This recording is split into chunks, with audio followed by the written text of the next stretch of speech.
Kantar, donde yo trabajo, es una empresa global, ¿ya? Que en general tiene un liderazgo en todo el mundo de la consultoría y en la recolección de insights, ¿ya? Obviamente basados en datos. Es una empresa global que de alguna manera trata, y creo yo, de ir generando conocimiento, no solamente para nuestros clientes a partir de todos los estudios y la investigación que se hace, sino de ir sistematizando esta información y de ir generando un conocimiento más bien pensado por una parte en la academia. Kantar trabaja con muchas universidades en el mundo y en la región.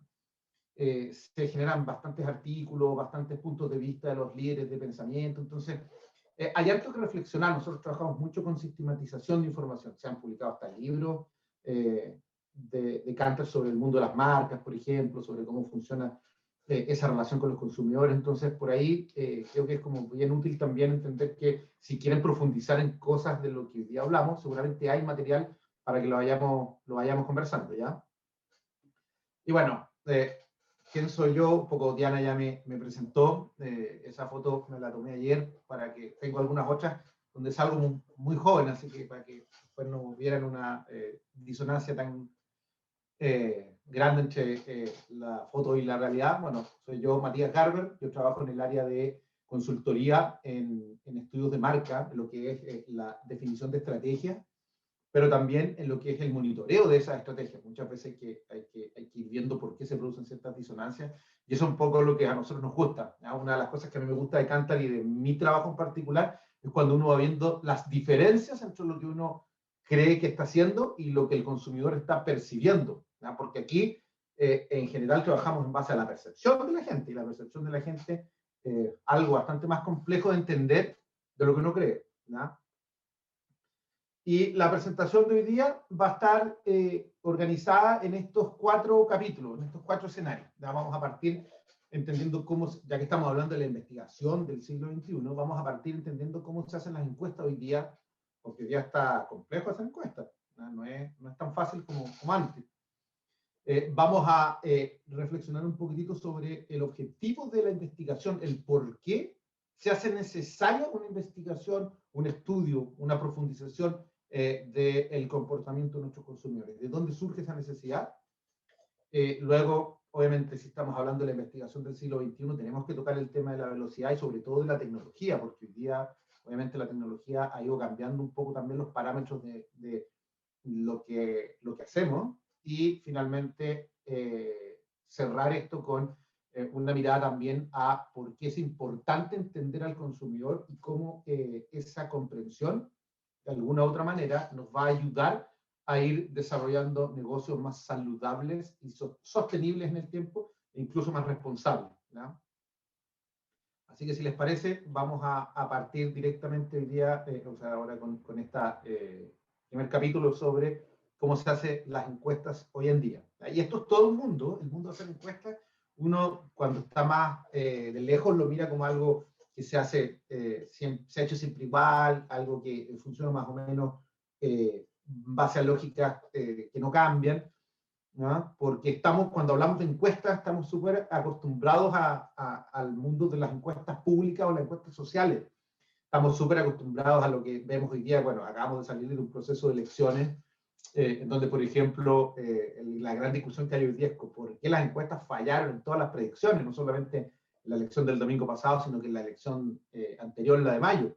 Las encuestas se están equivocando, están dando por ganadores a candidatos que después no ganan, no están recogiendo el pulso que hace que finalmente candidatos que no pensábamos que iban a sacar tantos votos terminan arrasando. Entonces, tenemos a lo mejor esa visión de la investigación, pero la investigación y las encuestas son un poquito más complejas que eso. Y hoy día lo interesante es que, en verdad, cuando pensamos en la visión tradicional de lo que es una encuesta presencial, donde iba el encuestador a la casa y nos tocaba el timbre y nosotros salíamos y nos hacía una encuesta de alguna temática en particular, hoy día esa visión es imposible. O sea, con la crisis sanitaria que estamos viviendo, no hay absolutamente ninguna posibilidad de hacer encuestas presenciales. Sí hay algunas temáticas que por su naturaleza se tienen que seguir haciendo presenciales, por ejemplo, que todo lo que son las pruebas de producto, que se hacen mucho, y eso naturalmente tiene que ser presencial, porque tenemos que entregarle el producto al consumidor, tenemos que hacer que lo pruebe, y claro, esa es una parte que se tiene que seguir haciendo presencial, pero es muy complicado, porque más allá de que hoy día estemos aquí en la región metropolitana en una fase 1, donde es imposible salir, cuando hemos estado en fase 2, créanme que la gente ya no está tan confiada en abrirle la puerta a un encuestador en, para responder una encuesta, porque al final es interactuar con un otro que yo no sé, por más medidas de cuidado que existan, yo no sé si esa persona está vacunada o no, si se cuida o no. Entonces, hay un miedo a interactuar con el otro que hace súper difícil que hoy día se hagan encuestas presenciales, ¿ya?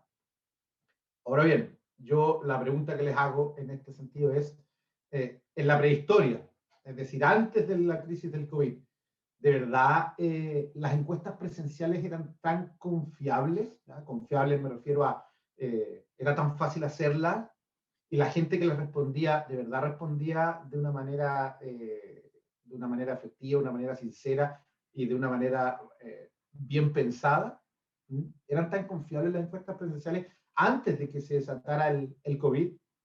Y aquí les pregunto a ustedes, ¿ustedes contestaban encuestas en su casa? O sea, ¿salían a abrirle la puerta a un encuestador cuando les tocaba el timbre? ¿Le dedicaban de verdad media hora de su tiempo a estar parado afuera con un encuestador que les iba haciendo ciertas preguntas? ¿Y qué decir de las telefónicas? Las encuestas telefónicas, que a lo mejor hoy día sí son un mecanismo importante de reemplazo de las encuestas presenciales, pero de verdad ustedes estaban 20 minutos, 25 minutos de su tiempo al teléfono respondiendo a una encuesta. En verdad esto no pasaba. Antes del COVID esto ya era muy difícil de lograr. Era súper difícil que la gente nos respondiera encuestas. No es algo que se dio con la crisis sanitaria. Y de alguna manera habían ciertas limitaciones a las encuestas presenciales. Por ejemplo, la cobertura geográfica era limitada. Cuando hablamos de que las encuestas presenciales de alguna manera representaban un universo geográfico amplio, eso no era tan cierto, ¿ya? Porque en verdad, por una parte, hay ciertas comunas que tienen por decreto municipal la prohibición de responder encuestas. Hay comunas donde si los guardias municipales llegaban a ver a los encuestadores tocando el timbre de una casa, podían hacerle problemas y podían incluso cursarle algún tipo de multa, ¿ya? Entonces, hay zonas donde no podíamos entrar por disposición legal. Otras zonas, evidentemente, por un tema de seguridad, también hacía difícil que el encuestador llegara. ¿Ya? Zonas que a lo mejor tienden a estar ubicadas en barrios que, no sé, que son un poquito más peligrosos, que están un poquito más alejados del centro.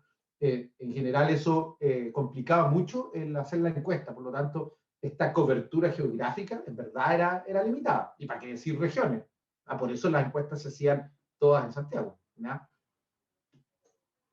La otra pregunta que nosotros nos hacíamos antes del COVID incluso era si en verdad las encuestas eran tan representativas estadísticamente. Ya pensando, no sé aquí si hay algunos que serán un poquito más matemáticos, más estadísticos que otros, pero sin entrar en detalle, en verdad los criterios para que una encuesta sea representativa del universo en verdad son harto exigentes. Y en la práctica, muy pocas veces esto se cumplía. ¿No? ¿Por qué? Porque los criterios de aleatoriedad eran demasiado rígidos y muchas veces uno no los ponía en práctica, porque, no sé, implicaba, por ejemplo, que si un encuestador iba a una casa que era seleccionada de manera aleatoria en una manzana, y esa casa no le abría la puerta, en verdad había que hacer otro sorteo de aleatoriedad para decir, ya, si esta casa no te respondió, vámonos a esta otra. Eso en la práctica, operativamente hablando, era muy complicado, y lo que terminaba pasando era que, claro, se adoptaban ciertos criterios como para subsanar esa aleatoriedad, y el encuestador tenía que darse ciertas vueltas por la manzana, etcétera, etcétera. Eso era complicado y muchas veces nadie controlaba al encuestador de que en verdad lo hiciera. Entonces también este criterio de representatividad estadística que se habla mucho, a veces es complicado de lograr. Y lo último, y que es bien interesante, es que ustedes creen que después de la pregunta número 85 del cuestionario, la persona que respondía a la encuesta de verdad seguía pensando en las respuestas que nos daba. Ya después que llevábamos 20, 25 minutos respondiendo a la encuesta, seguíamos pensando igual que pensamos, reflexionamos la respuesta de la pregunta 1. En verdad lo que veíamos era que más bien la pregunta 35, si es que el encuestado seguía, porque hay veces que en verdad nos decían, no, sabes que hasta aquí llego, no puedo seguir. Si es que la persona seguía, ya sus respuestas tendían a ser un poquito más mecánicas. Entonces, al final, lo que estoy haciendo aquí es desmitificar un poco las encuestas presenciales, las encuestas telefónicas, porque no siempre cumplían con todo lo que con bombos y platillos se anunciaba, ¿no? ¿Cuál es entonces la forma de hacer encuestas hoy día o de qué manera esto se reemplazó o se está reemplazando, ¿ya? Producto de las limitantes que hoy día ya en la práctica existen? Bueno, nosotros las encuestas las hacemos, la encuesta en verdad del siglo XXI se hace en base a lo que llamamos los paneles online. Paneles online. ¿Qué son los paneles online? ¿Qué es un panel online? En verdad, como dice ahí, el panel online es una comunidad de personas, de consumidores en este caso, que se administra centralmente por un grupo de personas, ¿ya? Y que en base a incentivos hace que la gente se muestre dispuesta a responder encuestas. ¿Ya? Esta comunidad, en verdad, es una comunidad de personas que no acceden de manera abierta. No es que todos los que estemos aquí podamos decir, hoy voy a salir de esta reunión, me interesó el tema y me voy a inscribir a un panel. En verdad, son paneles cerrados, son comunidades cerradas, donde uno accede por invitación directa del panel.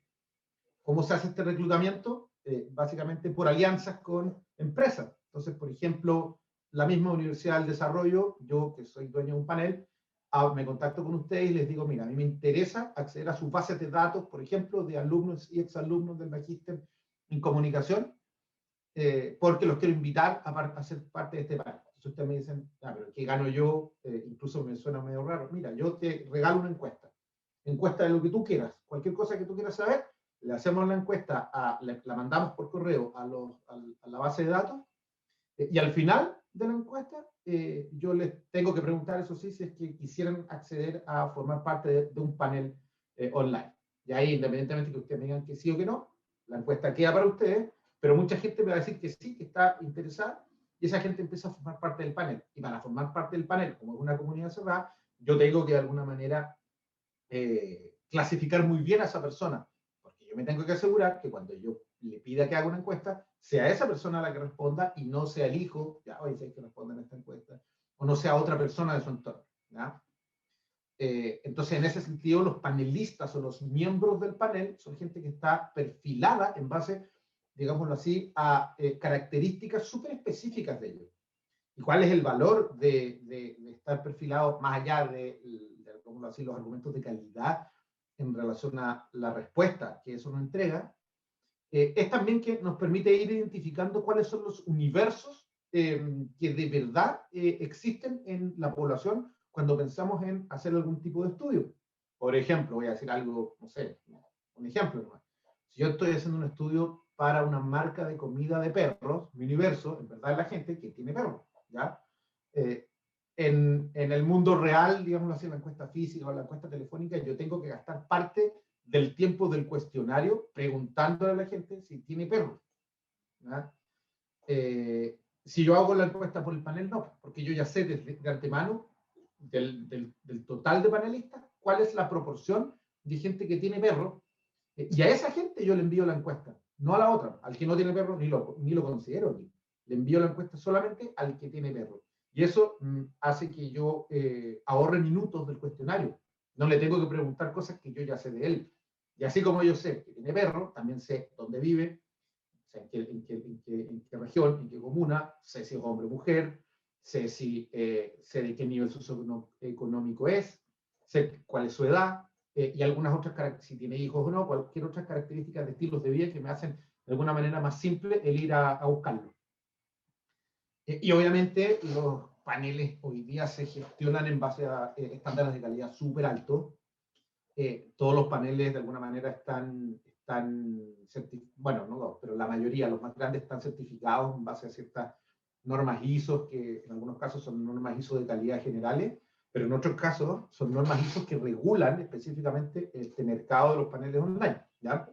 Entonces, en ese sentido, también nos dan una cierta confianza a nosotros, que somos empresas de investigación. Nosotros no somos paneles. Yo contrato el panel cuando tengo que hacer una investigación, ¿ya? Y todos esos estándares de calidad, de alguna manera, me ayudan a mí a tener la seguridad de que estoy preguntándole a la persona que necesito preguntarle y también me da esa seguridad para yo transmitírsela a mi cliente. Entonces, hoy día estos paneles son los que en verdad están reemplazando a lo que es la investigación, las encuestas físicas, ¿ya? O intermediadas por un encuestador.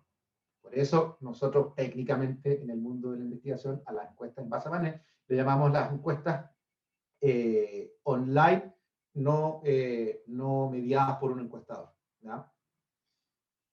Ahora, en verdad esto ha tomado mucho vuelo hoy a partir de la dificultad que existe, como les decía, de hacer encuestas presenciales.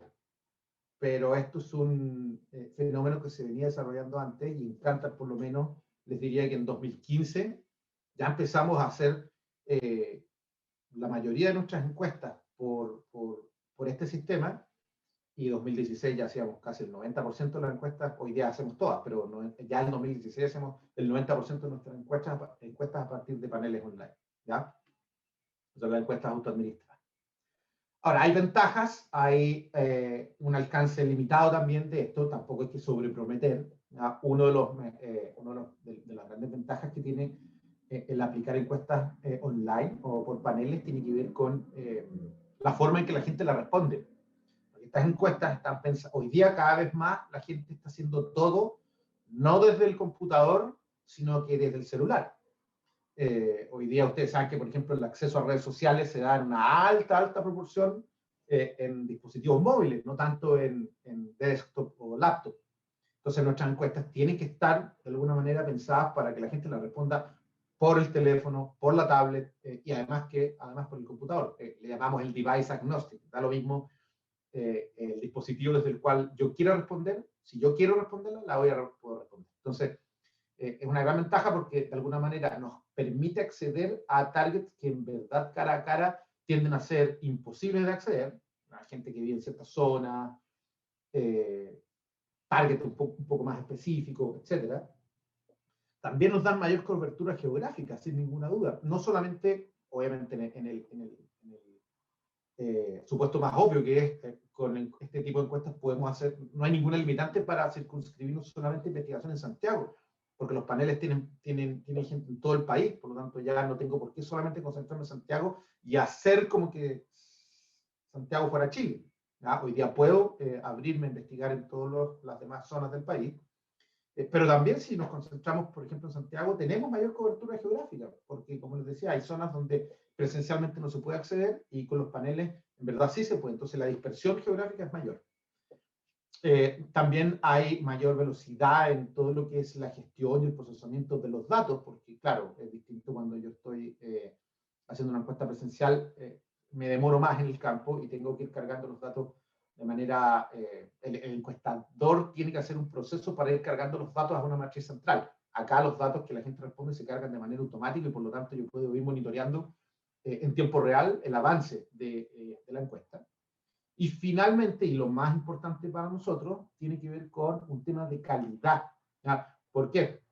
Porque como la gente no responde en un contexto de presión, por ejemplo, por decirlo así, nosotros cuando llega un encuestador a la puerta de la casa y nos pide responderle una encuesta, estamos presionados porque es su tiempo, él está apurado, nosotros tratamos de hacerlo más rápido, entonces finalmente la experiencia de la encuesta se torna un poquito más compleja, versus si yo la respondo cuando quiero, a lo mejor la respondí en la noche, cuando terminé de trabajar, no sé, estaba cansado, quiero despejarme un poquito, agarro mi celular, me siento en el living de mi casa y respondo una encuesta. Entonces estoy en un contexto mucho más calmado, mucho más cómodo para responder. Y también no es menor el tema de que cuando no hay un intermediario, cuando no hay un encuestador, obviamente digámoslo así, la honestidad de mis respuestas puede ser un poco mayor. Porque no tengo que caerle bien a nadie, no tengo ningún sesgo de cortesía de por medio. ¿Ya? Matías, Entonces, perdón, sí. interrumpo un minuto. Hay un par de preguntas en el chat. Le pediría, por favor, justamente sobre este tema, a Sofía Sangüesa y a Felipe Escobar, que tienen preguntas antes de pasar este slide. ¿Te parece? Por favor. Perfecto, muchas gracias. Sofía. Hola, Matías. Hola, ¿qué tal? Bien. Una pregunta respecto a todo lo que estamos viendo. ¿Usted considera que ha aumentado o ha disminuido con los avances tecnológicos la importancia de los estudios de mercado post pandemia? Mira, te diría que hoy día, bueno, no sé si post pandemia, porque todavía estamos medio en pandemia, pero el año pasado fue un año donde muchos marcas les dio susto investigar. ¿Por qué? Porque el escenario era tan incierto y tan cambiante de un tiempo a otro, que finalmente me decían, oye, es que yo quiero investigar o quiero entender al consumidor cuando las cosas estén un poquito más estables. El único problema, que yo les decía, es que yo no sé cuándo las cosas van a estar más estables y menos inciertas. Lo más probable es que tengamos que empezar a convivir con la incertidumbre de que un buen tiempo. Por lo tanto, si en un primer momento las empresas se vieron como un poquito más reticentes a la investigación, hoy día, que en verdad estamos en un contexto igual de incierto, claro, quizás por la vacuna tenemos un poquito más de certeza, pero lo que estamos viviendo hoy día no es tan distinto a lo que estamos viendo el año pasado, pero hoy día ya se han abierto a investigar más y a entender mucho mejor las dinámicas nuevas de relación con las marcas, con los productos, etcétera. Entonces te diría que sí, hoy día hay mayor interés por la investigación. Gracias. Gracias, Sofía. Matías, Felipe Escobar tiene su micrófono dañadito, así que voy a hacer la pregunta por él. Dice, ¿estas encuestas en paneles tienen mayor efectividad? Si por efectividad entendemos una mejor tasa de respuesta, claro que sí, claro que sí. De hecho, como les decía, nosotros ya cuando partimos en Kantar con este tipo de metodología, por allá por fines de 2014, principios de 2015, ya veíamos que la tasa de respuesta de las encuestas presenciales y para qué decir las telefónicas venían en caída. Eso significa que cada vez era más difícil hacer una encuesta presencial. ¿Y qué quiere decir que sea más difícil? Que, no sé, pues si antes si yo iba a tocar la puerta a 3 casas para que me respondiera una, con el tiempo tenía que estar yendo a 5 casas, a 6 casas para que me responda uno. Por lo tanto, la encuesta se encarece, empiezan los campos a hacerse más largos y bueno, todo lo que hay en adelante afecta. Entonces, este tipo de metodología sí es más efectiva en ese sentido. Estupendo, muchísimas gracias. Buenísimo. Entonces voy a ir pasando, y justamente, bueno, tenemos ahora que hablar un poco de qué es lo que hay que hacer para que esas encuestas sean más efectivas, porque no es que las encuestas, pues, claro, hay una cierta ventaja de base en este sistema, pero también hay que tratarlo con cuidado. Como les decía, esto tiene algunos limitantes, y para que la encuesta efectivamente sea mejor, tenemos que repasar algunos temas que no los voy a tocar tan en detalle, pero sí es importante que lo sepamos, y tiene que ver con los cuestionarios que aplicamos, porque el cuestionario, como ustedes saben, en el caso de la investigación cuantitativa, es la base de una buena investigación. Entonces, por ahí, muchas veces estábamos acostumbrados a que los cuestionarios presenciales duraran mucho, lo que nunca debe haber sido tampoco. No es que ahora en este tipo de encuestas tengamos que preocuparnos más de la duración del cuestionario que antes cuando lo hacemos presencial. Siempre debimos habernos preocupado por la duración, solo que hoy día tenemos más control sobre cuánto están durando nuestros cuestionarios y lo que la gente nos dice, las tasas de abandono, etc.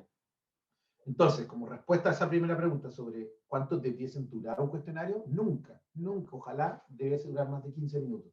¿Ya? Y eso se los digo porque tenemos algún tipo de evidencia que nos habla de eso.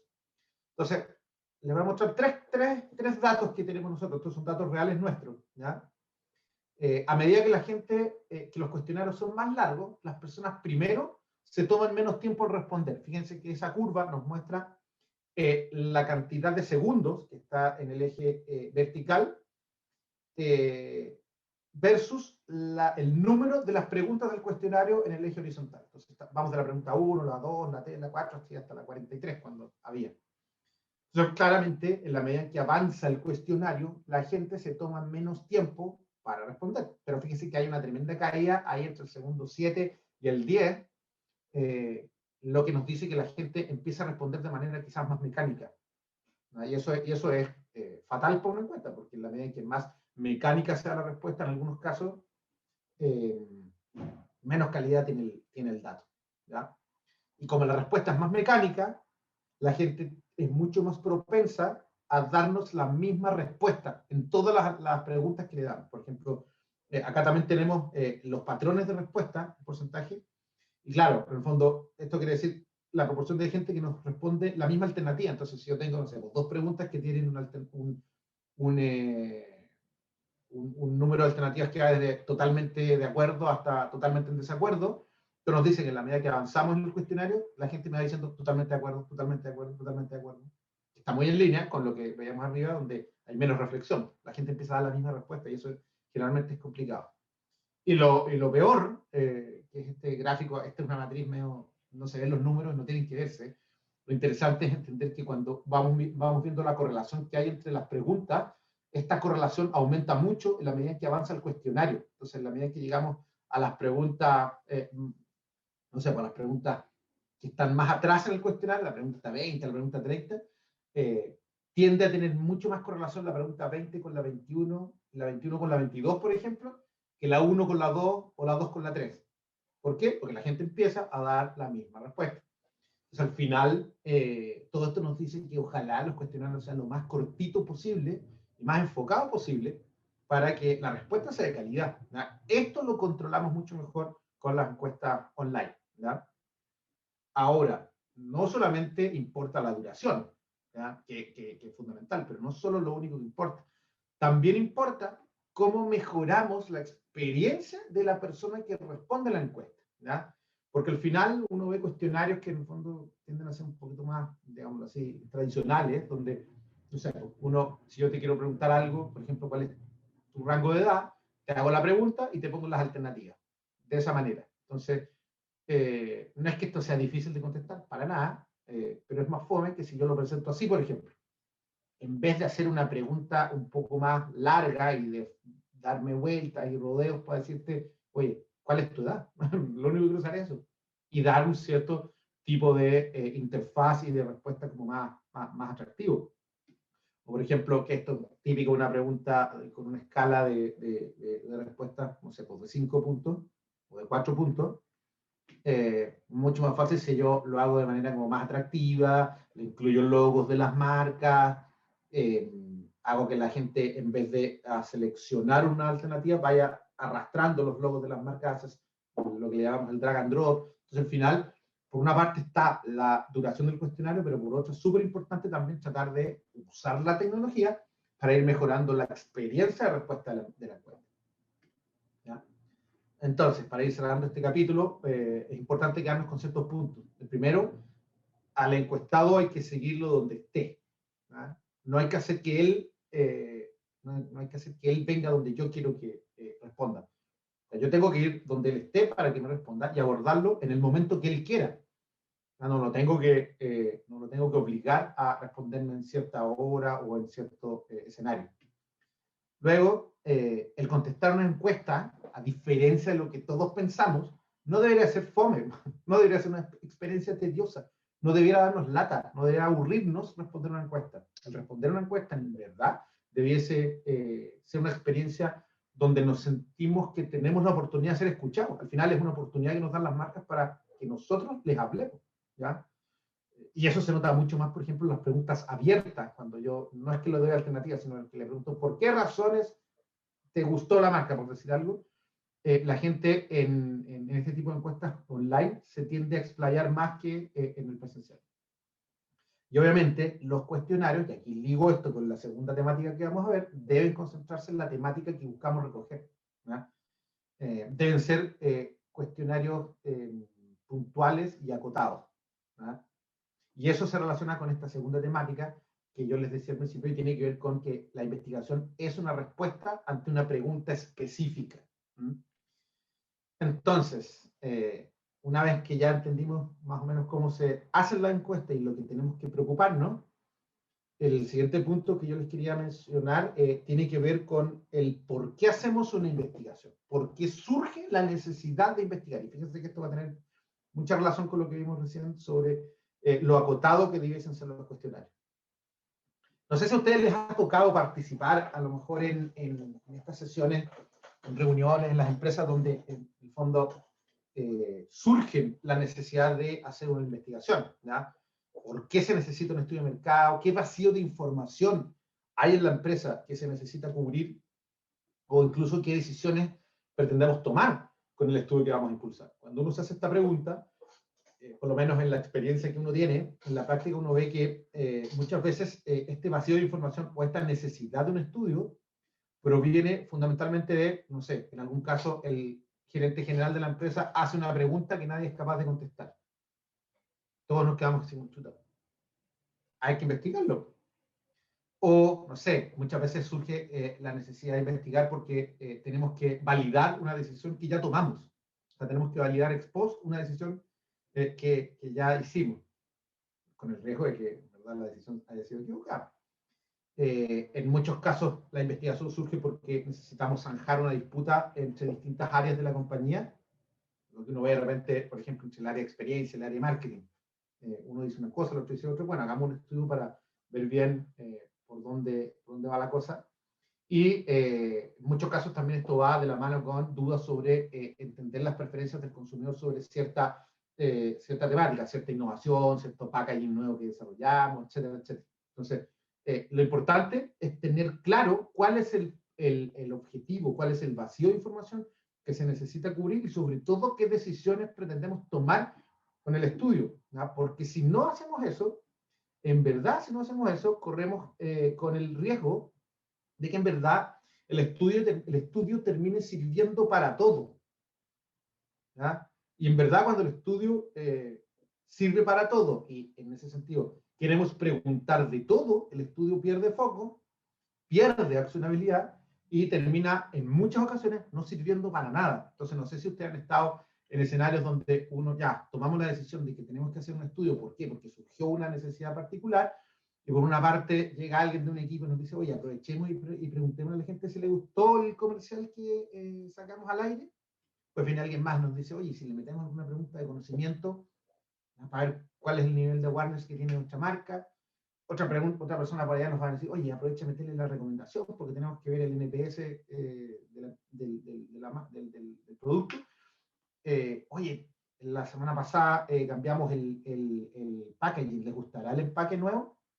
Entonces, si ustedes se fijan, empezamos a tener preguntas que tienen nada que ver entre ellas y que apuntan a escenarios súper diferentes. Por lo tanto, el estudio se nos vuelve algo que en verdad empieza a ser inabarcable y que para lograr ejecutarlo, nos vemos la obligación de armar quizá un cuestionario muy largo y muy sin foco. Y eso, de alguna manera, nos va a afectar para las decisiones que tenemos que tomar a partir de la investigación. Entonces, aquí les traigo un ejemplo.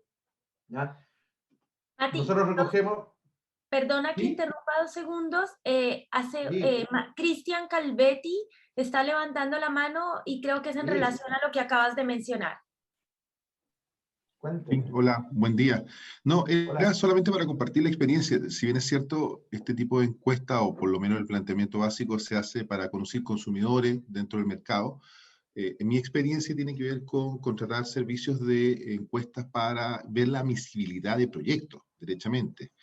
Es decir, ver la posibilidad de que estos proyectos sean plausibles en un territorio, en una ciudad, y que de alguna forma u otra, qué pertenencia tienen, qué atributos se les pueden entregar para que conecten con los territorios, y en tercera instancia, el poder reconocer si estos proyectos se pueden llevar a cabo o no. Entonces, también las encuestas sirven para eso. Yo fui gerente de asuntos corporativos del puerto de Valparaíso, y tuvimos una experiencia y un caso de crisis relevante que fue el proyecto Puerto Barón para el Mall Barón. Hicimos 17 encuestas, 17, y esas 17 encuestas en casi, yo diría que 8 años, dieron un 70% de favorabilidad. Entonces, finalmente, la concreción del proyecto no pasó por efectivamente la pertenencia que tuviera con el territorio o la cercanía, o que la gente quisiera ese proyecto por el tema del empleo, por el tema de la inversión, por el tema de la reactivación, sino pasó por otro tipo de situaciones. Finalmente la iniciativa no se concreta, el gobierno 2 de Sebastián Piñera la reemplaza por otra cosa, y cuando tú haces la encuesta hoy, yo estoy fuera de la empresa, pero sigo manteniendo contacto con el mundo portuario, la encuesta es desfavorable, precisamente porque perdió atributos vinculados al empleo, a la inversión y a la cercanía. Entonces, Efectivamente, son instrumentos sumamente válidos. En el caso de la metodología, se utilizó encuestas presenciales y semipresenciales, aproximadamente entre 12 y 15 minutos, efectivamente, lo que yo recuerdo. Era una batería de preguntas que llevaba la consulta y en algunos casos llevaba el mapa para explicar la ubicación y las características del proyecto. Eran 5 preguntas a lo más. Por lo tanto, desde mi punto de vista, en lo que se refiere a entender algunas veces qué está pensando la ciudad o el territorio, o conocer cuál es la tendencia en esos momentos respecto a temas que son sumamente antiguos, instalados ya en el inconsciente, pero que toda la gente constantemente los resucita, que tienen que ver con el empleo y la inversión, particularmente en zonas deprimidas como Valparaíso. Eso quería compartir. Gracias, Diana. Gracias a ti, Cristian. Súper buena acotación. Además, esto da cuenta de que la investigación de mercado es súper abierta. Lo importante es tener claro cuál es el objetivo de la investigación, qué metodologías de la investigación son las más correctas para poder abordar de manera adecuada el foco, lo que queremos estudiar, como mencionaba Matías, y a partir de ahí hacer un muy buen análisis del proceso de los datos recogidos. Así que súper buena acotación. Muchas gracias, Cristian. Matías. Absolutamente, Cristian, y de hecho yo te diría que se relaciona muy bien con lo que les iba a decir acá, porque, como decía Diana, claro, lo primero que tenemos que hacer es tratar de enfocar nuestra investigación, entender, como decía Cristian, cuál era la necesidad de información, cuál era el vacío de información que teníamos y que necesitábamos cubrir con una investigación. Y lo más importante también es tener claro cuáles son las decisiones que tenemos que tomar una vez que tengamos la información. ¿Ya? Más allá que en algunos casos, como el que nos contaba Cristian, quizás la decisión no pasó por aspectos técnicos de lo que nos revelaba la encuesta, sino que a lo mejor por algún tipo de decisión política, pero está bien que nosotros seamos capaces de identificar la parte técnica. So, por ejemplo, les digo, y esto es un ejemplo ya con datos, no, esto es un ejemplo, ¿no? pero pasa muchas veces. A partir del estudio obtenemos el siguiente dato: 35% de la gente se dice que está de acuerdo con que el producto que le mostramos los motivaría a la compra. 35%, un tercio de la gente. Pero resulta que ese tercio, ¿qué significa? O sea, ¿es bueno un 35%? O sea, ¿es mucho? Con un 35% yo puedo llegar donde la dirección de la empresa y decirle, oye, lancemos este producto porque sí va a motivar a la compra, o es poco, en verdad me debiese llevar a la decisión de en verdad cambiémoslo o no invirtamos por aquí. ¿Qué es el 35%? Cuando uno tiene una investigación como bien diseñada, uno tiene más claros cuáles son los benchmarks que tiene que usar para comparar. Entonces, por ejemplo, a lo mejor si nosotros ya habíamos testeado 5 productos antes, tenemos un promedio que nos dice, oye, en general la gente, cuando testeamos este tipo de productos, el promedio te dice que el 25% estaría de acuerdo con que el producto lo motivaría a la compra. Por lo tanto, un 35% es alto. Yo puedo ir a donde mi jefe y decirle, oye, esto es superior al promedio. Entonces, bueno, o a lo mejor es más bajo. Pero tenemos que tener claro cómo vamos a formular la pregunta y tenemos que tener claro también el tipo de pregunta que vamos a formular para poder tomar la decisión correcta y que el dato no termine diciéndonos nada. ¿Ya? Eso es súper importante. Otras veces, en verdad creemos, y por ahí pasa mucho con nuestros clientes, que mientras más preguntas tenga el cuestionario, como veíamos recién en el ejemplo que yo les mostraba, más información vamos a recoger y de alguna manera el estudio va a ser más completo, ¿ya? Pero una vez que revisamos los resultados, nos empezamos a dar cuenta que muchos de los indicadores que tomamos nos dicen lo mismo. Por ejemplo, cuando metemos cuál es la marca preferida, cuál es la marca que más le gusta, cuál es la marca que más recomienda, cuál es la mejor marca. Esto es real, no lo estoy exagerando para la presentación. Esto nos pasa. Uno ve cuestionarios que preguntan, que hacen 4 preguntas, pero que en verdad, todas dicen lo mismo. La gente te responde lo mismo. Y de hecho eso no solamente afecta a la calidad de la encuesta en términos de que alarga el cuestionario de manera innecesaria, sino que además esto fatiga al encuestador, porque al final, oye, te respondí 4 veces lo mismo. ¿Cuál es tu marca preferida? Esta. ¿Cuál es la que más te gusta? Yo te dije esta. ¿Cuál es la que más recomendé? Entonces, como que hay que tener mucho cuidado con escoger los indicadores clave que vamos a usar para la investigación. Esto es sumamente importante y hoy día esto cobra mayor relevancia, sobre todo pensando en los tiempos agotados que tenemos. Ahora, también importa mucho lo que es la sistematización de la información que ya tenemos cuando se define que hay una necesidad de información. ¿Va?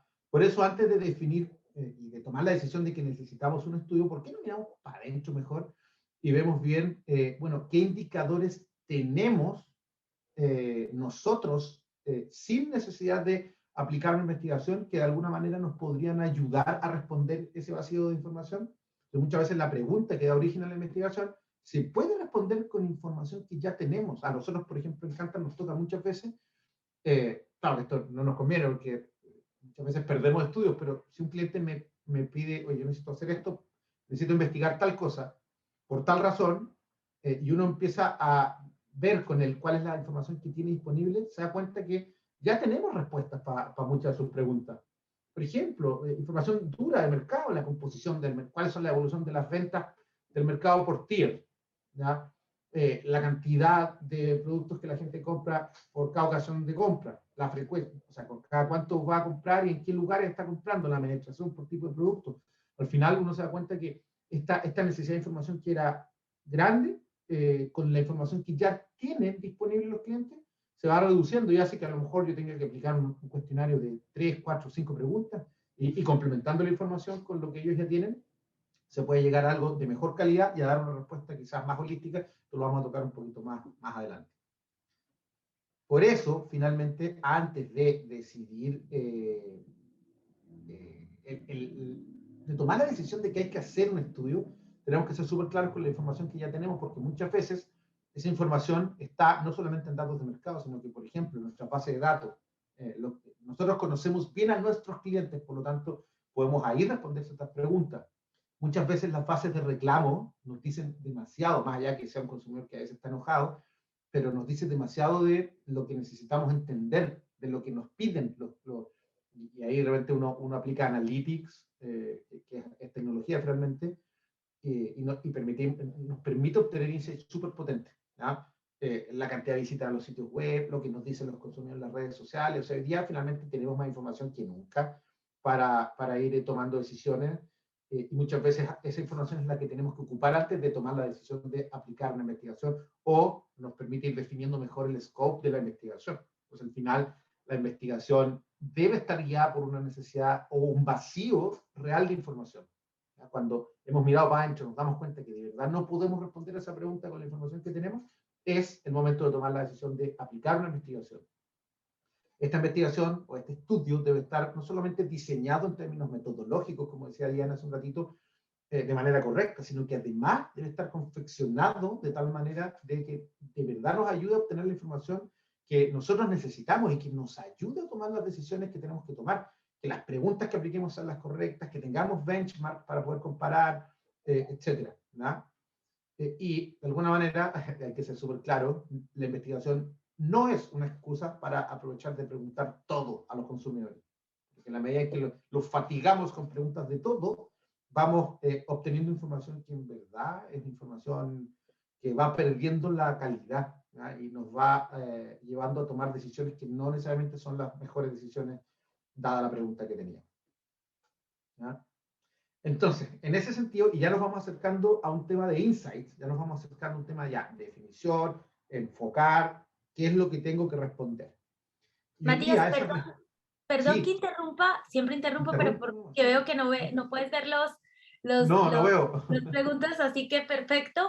Hay una pregunta antes de que pasemos a este ítem tan relevante, en especial lo que tiene que ver con insights, de Francisco Fuensalida, dice, según tu experiencia, ¿cuánto tiempo una persona permanece en una encuesta online antes de abandonarla?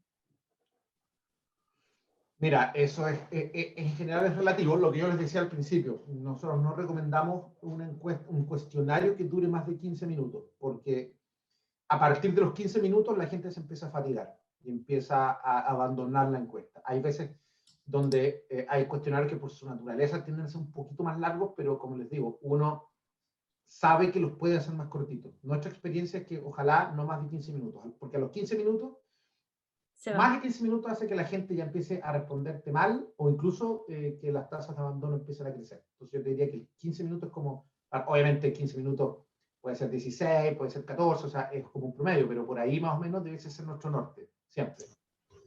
Y todo depende. Matías, Fui muy insistente a Felipe, diciéndole también que es muy importante, y ahí haciendo énfasis, uno, en la duración, como lo mencionabas, dos, la calidad de las preguntas y la claridad y facilidad de las respuestas. Es decir, que la gente no se haga un mundo tratando de entender qué le estás preguntando y qué debe de responder.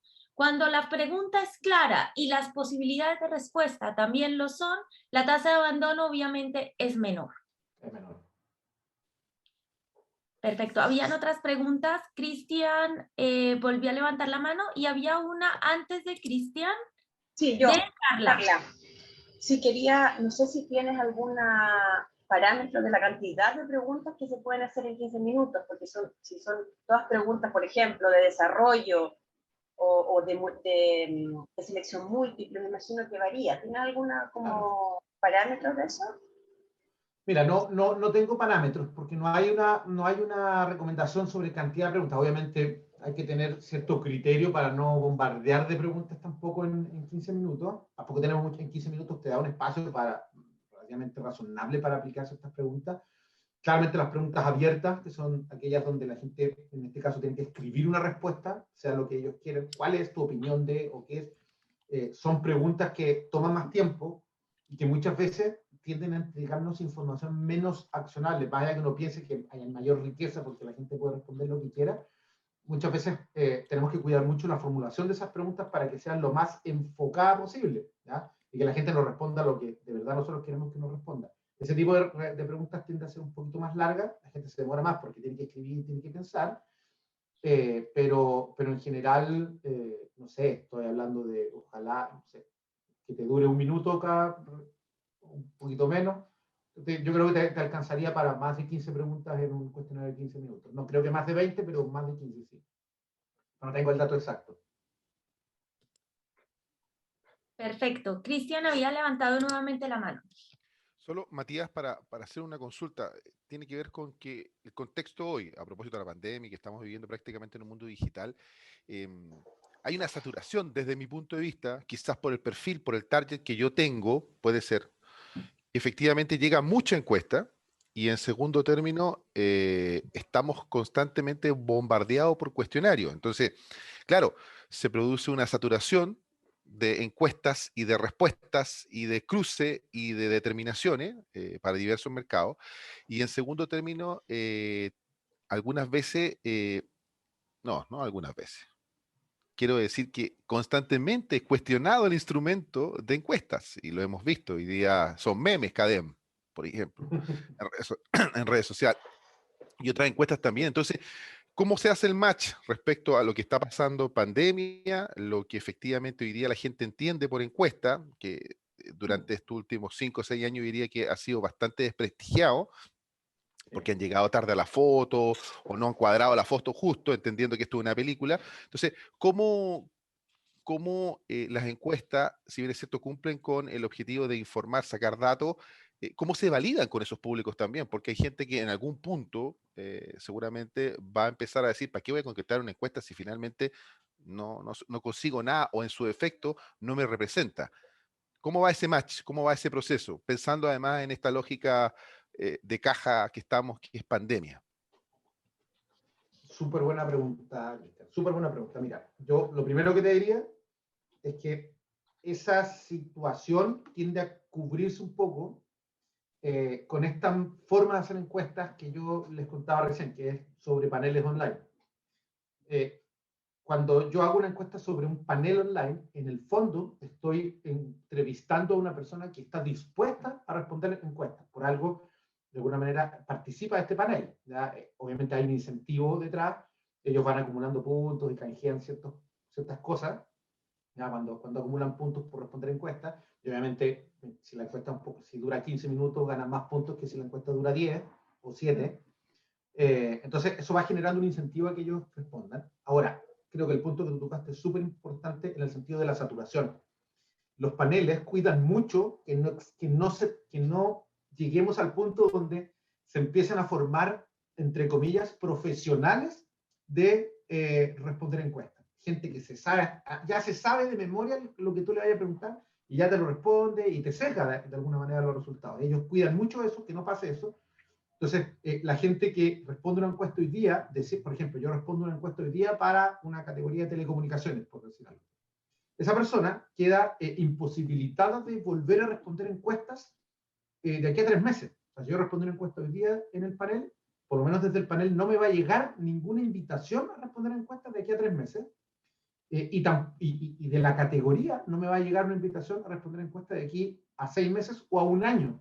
¿Ah? ¿Por qué? Porque tampoco no queremos generar como profesionales también de ciertas categorías. Entonces yo quedo bloqueado. El promedio, cuando hablamos nosotros con los paneles, el promedio, los panelistas responden unas 2 o 3 encuestas al año. Entonces es poco. Y hay una cantidad de gente que se queda sin responder encuestas en un año que es alta. Y eso también es un problema para los paneles porque tienen que buscar la manera de mantenerlos activos. O sea, que gracia es para mí inscribirme en un panel si en un año no me invitan a contestar ninguna encuesta, pero eso ya tiene que ver con la forma de ellos. Entonces, en ese sentido, el aplicar encuestas sobre paneles te garantiza de alguna manera que no hay esa sobresaturación de la que hablamos. Hoy día, fuera de los paneles, sí tenemos una sobresaturación, porque hoy día yo prendo Waze y Waze me hace una encuesta. Prendo Waze y me pregunta si he visto en el camino tales farmacias, por decirlo. Claramente hay una sobresaturación, porque hoy día todas las experiencias que estamos teniendo con las marcas, sobre todo que están siendo cada vez más digitales, como que cierran con una encuesta. Yo me compro un libro en Busca Libre y me piden que les evalúe la experiencia. Entonces hay una sobresaturación, pero por eso hay que tener mucho cuidado con la forma que escogemos para relacionarnos con la gente que la va a responder. Entonces por ahí te diría que por eso a nosotros como Kantar nos gusta mucho los paneles, porque en verdad nos evitan esa sobresaturación por una parte, y por otra también, también te hacen más confiable el saber quién es la persona que te respondió, ¿no? Porque como ahí está más bien como súper individualizada la persona que te responde, no corremos el riesgo de que en verdad el que te respondió la encuesta sea el hijo o sea otra persona. Entonces por ahí creo que es súper importante tener en cuenta eso. Y claro, hoy día las encuestas están bastante desacreditadas justamente porque yo no quiero hablar de la competencia, pero en verdad tenemos casos donde hay compañías que se aventuran con predicciones que en verdad o adolecen de algunos sesgos de base o están hechas sobre muestras que no son las muestras que debiesen ocupar, o a veces también las formas de predecir, es súper complicado predecir resultados electorales, súper complicado porque hay una cantidad de sesgos de por medio que te hacen que lo más probable es que uno se equivoque. ¿Ya? Y por ahí también está el factor adicional que es estimar la cantidad de gente que efectivamente va a votar. El gran problema de las encuestas políticas tiene que ver con estimar, no con estimar en la intención de voto ni nada. El gran problema es lograr identificar cuál es su universo, porque tu universo es la gente que va a votar, no la gente en edad de votar. Tu universo es la gente que va a votar. Pero ¿cómo yo sé cuál es ese universo? No tengo idea.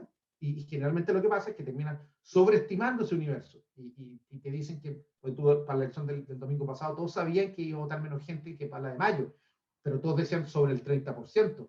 Y las predicciones que se hicieron con sobre el 30%, estimando un 30% de intención de voto, pero al final votó el 20%, y en algunas comunas menos. Entonces al final, por ahí hay un sesgo que hay que tener en cuenta antes de aventurarse quizás a hacer. En el fondo la encuesta no debiese necesariamente ser una predicción de algo. Debiese tratar de ser un termómetro, pero no una predicción exacta. Antes de terminar este espacio y dada esa pregunta, Matías, es importante aclarar, uno, las grandes diferencias que ocurren cuando estamos hablando de encuestas a la opinión pública en temas que conciernen a la opinión pública, y es muy distinto cuando hablamos de estudios de mercado a las marcas o empresas con las que estamos trabajando. ¿Sí?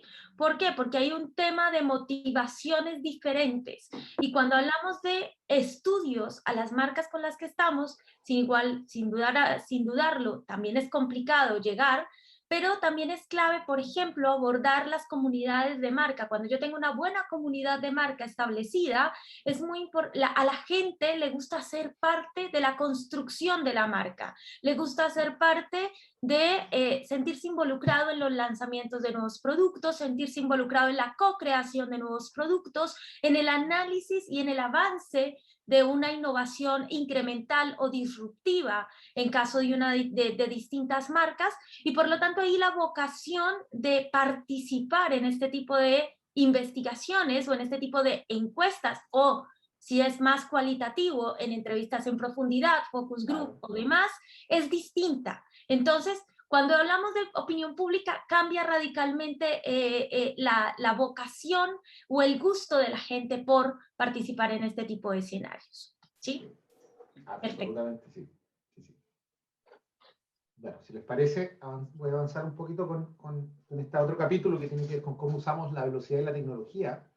Y esto de alguna manera tiene algo de relación con lo que estábamos conversando recién. Entonces imagínense ustedes el siguiente escenario.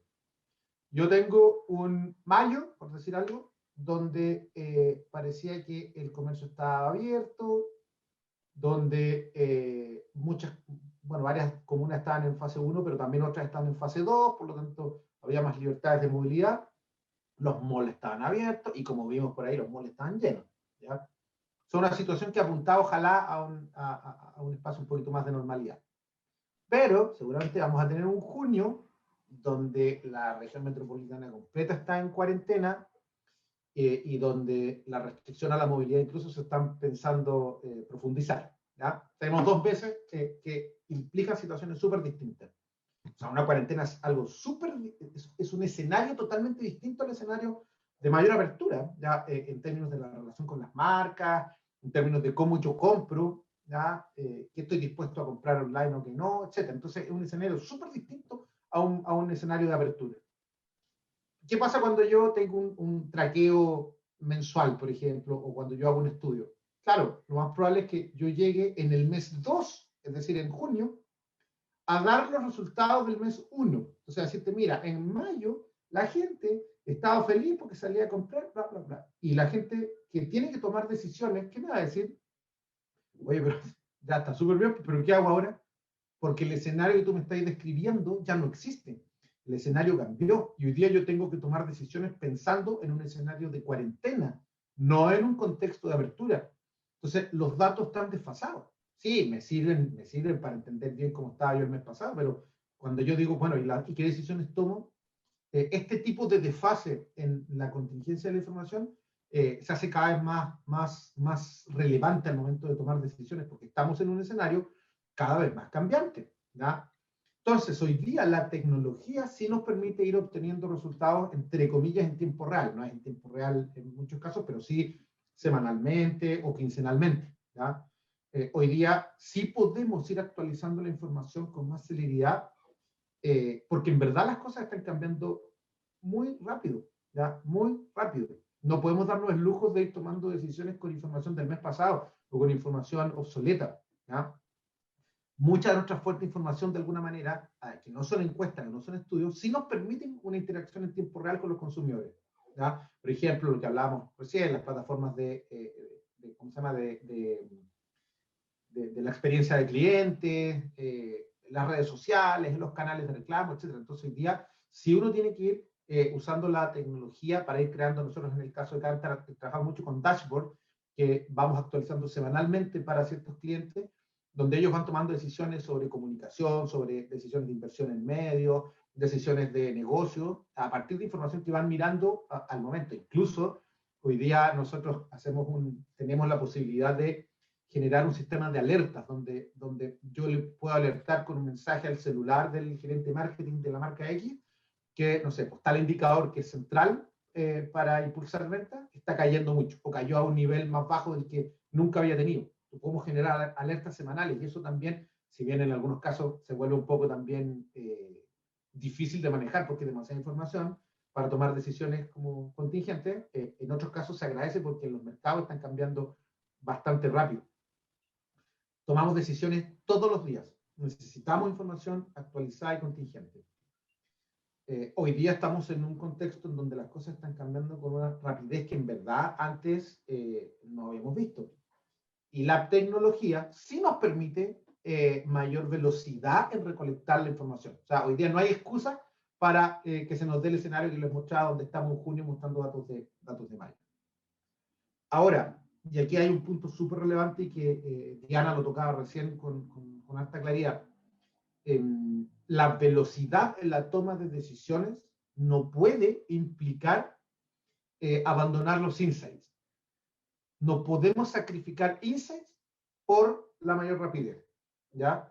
Esto quiere decir que, claro, tenemos más rapidez, pero nosotros también tenemos que estar mucho más encima de esos datos para tratar de entender esos movimientos, que claro, antes era más fácil entender movimientos de un semestre a otro, de un trimestre a otro, pero ya tenemos que entender movimientos de una semana a otra. Entonces, claro, cuando yo tengo un indicador X de marca, por ejemplo, la alta consideración futura por una marca, y vemos que el dato empieza a caer, tenemos que ser capaces de entender por qué cae, ¿o no? Tenemos que ser capaces de entender por qué cae. Ahora, y aquí hay un tema súper relevante, muchas veces las explicaciones de los movimientos no están solamente en el estudio que estamos mirando, ¿ya? ¿Qué pasa si la información no nos habla por sí misma, si no le encontramos el sentido al número que estamos viendo? ¿Por qué cae esta cuestión? Y es raro, pues si yo no he hecho nada distinto a lo que hago siempre y ahora cae. O sea, no lo entiendo, te dicen de repente. Y por ahí uno escucha comentarios como este. Esta es una cita real de quien nos dio a nosotros una directora de marketing. No me gustan los tracking de marca porque los movimientos de los números nunca tienen sentido. Siempre se mueven para allá, para acá, pero no le encontramos la explicación. Ahora, la pregunta que uno se hace es, bueno, ¿los números no tienen sentido o no le estamos entendiendo el sentido? ¿Ya? Muchas veces pasa porque al final estamos mirando un indicador que no es el correcto o en verdad no estamos mirando el panorama completo que nos refleja el contexto donde ese indicador se mueve. Entonces, muchas veces uno dice, claro, si en el estudio no hay nada que nos diga por qué está cayendo la consideración, pero miramos, por ejemplo, oye, un dato que es un dato de mercado, ¿ya? Las percepciones de los consumidores son un reflejo de la acción que ocurre en el mercado. Entonces yo te digo, chuta, aumentó el precio de tu marca, disminuiste tú mismo la estructura de oferta. Chuta, claro, pues, obviamente ahí a uno empieza a entender por qué la consideración de esa marca empieza a caer, si está más cara en un contexto de crisis y además ya no la encuentro tan en ofertas como antes. Al final vamos entendiendo el por qué, pero estamos integrando información de data dura con información de percepción de marca. El consumidor en verdad no siempre racionaliza tan claramente sus percepciones. Hay veces que te dice, sí, como que ya no te considero tanto, pero no te sabría decir por qué.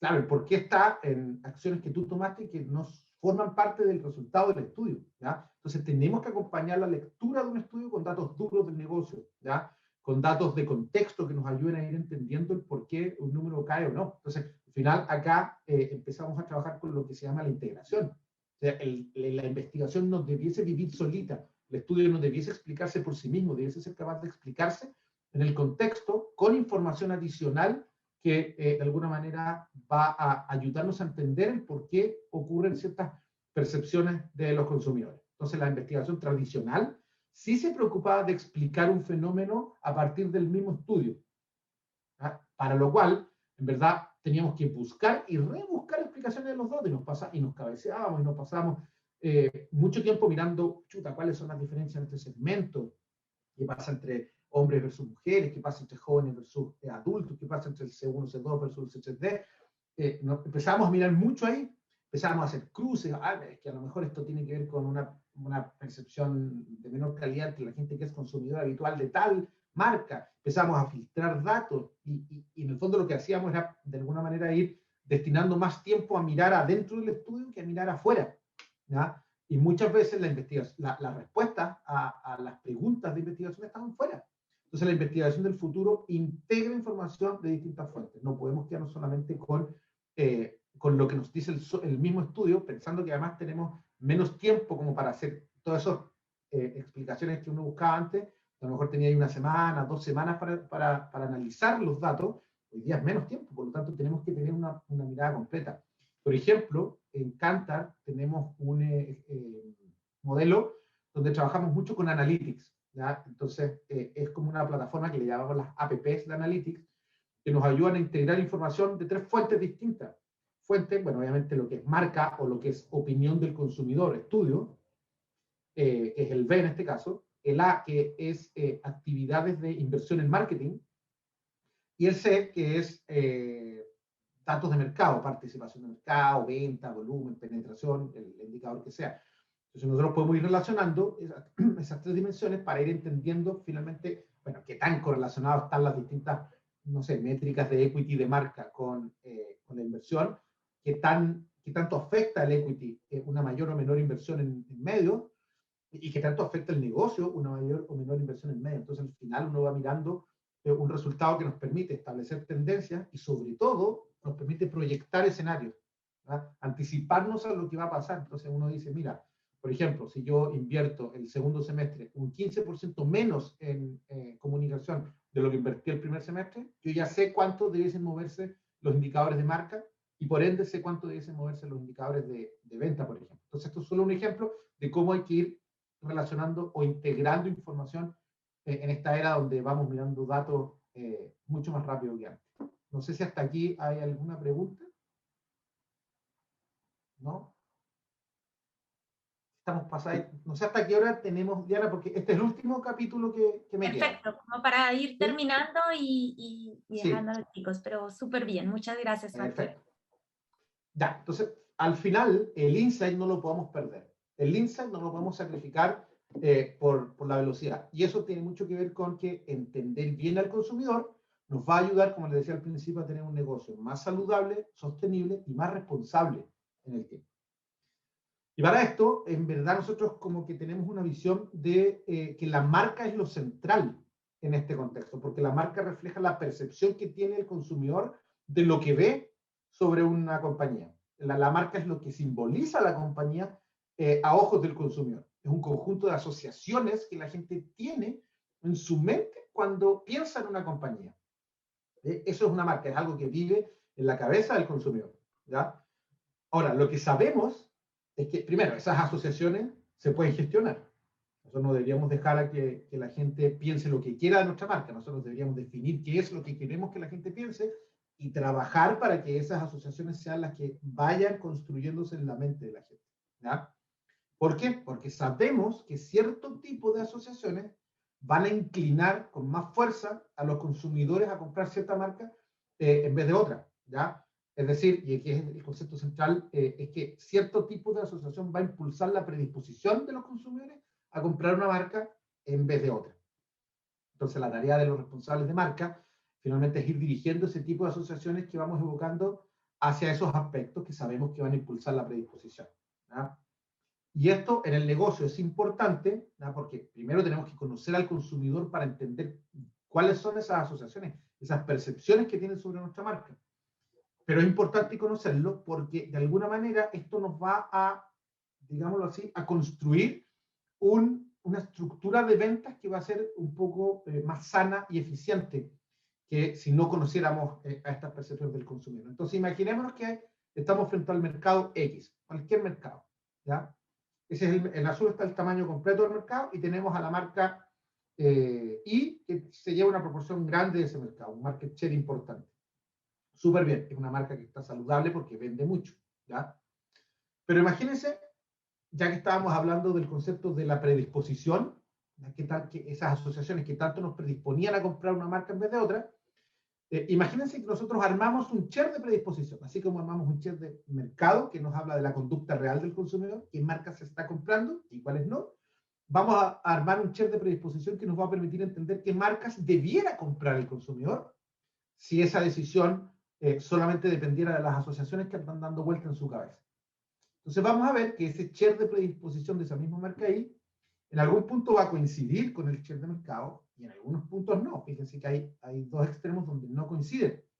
Entonces, ¿qué es lo que tenemos en esto? Claramente tenemos un punto donde coincide este share de predisposición y este share de mercado. ¿Qué quiere decir eso? Que la gente está predispuesta a comprar una marca y termina comprando esa marca. Esa es la mayor proporción, ¿verdad? Hay una proporción amplia de nuestra venta que proviene de clientes que están predispuestos a comprar. Es un share seguro, entre comillas. Es una parte de nuestra venta súper importante porque proviene de gente que ya está convencida de comprarnos, ¿ya?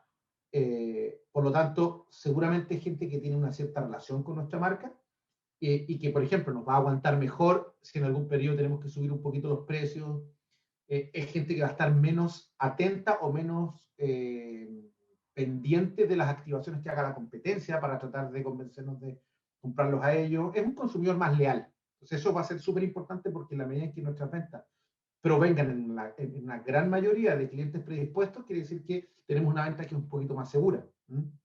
¿Por qué? Porque por ahí tenemos un espacio de share que está desperdiciado. Es decir, de gente que sí estaba predispuesto a comprarlos a nosotros, pero finalmente compraron otra marca. Hubo ciertas barreras que impidieron que esas personas concretaran la venta en la marca que querían comprar.